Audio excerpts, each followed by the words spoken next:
We've got some breaking news right now. Another migrant child has died in U.S. custody. Customs and Border Protection says a 16-year-old boy was found unresponsive at a border control station near Hidalgo, Texas.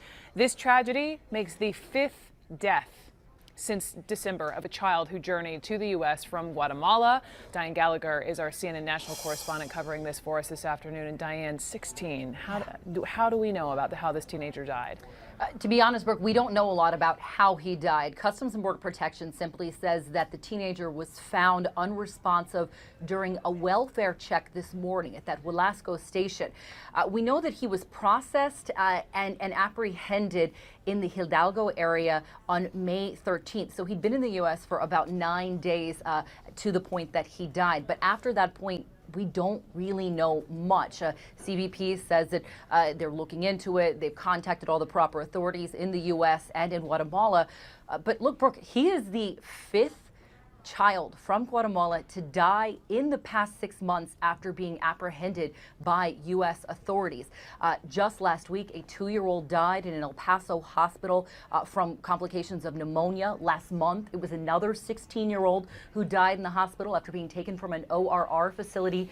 And of course, we can't forget those two children, the 7-year-old girl and the 8-year-old boy who died back in December, both from complications of sepsis. If you remember, that spurred congressional hearings, and immigration officials said that they would continue to do additional health checks on children who were 10 and under after that. Now, look, Brooke, I've seen these facilities. I've been down on the border. I've seen these families and these children come through here and the conditions that they are in, and the numbers are increasing. Just last month, it was 98,977 people who were apprehended coming across the border in the month of April.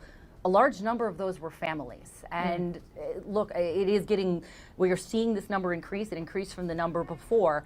And authorities down there have said that they need assistance down there in dealing with the issue. But again, Brooke, this is the fifth child in just 6 months who has died after being apprehended by U.S. authorities.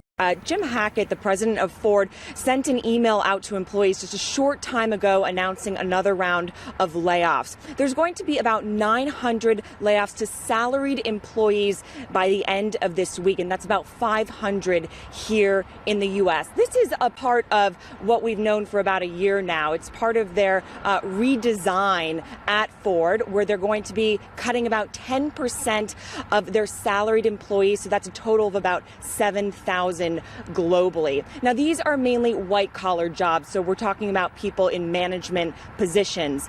It's not going to be people who work at factories, on the floors of plants, assembling Ford vehicles. That's obviously been a concern considering what we know happened with GM, Ford's biggest rival. GM announcing last year that they were going to be closing about 5 factories in the United States and in Canada.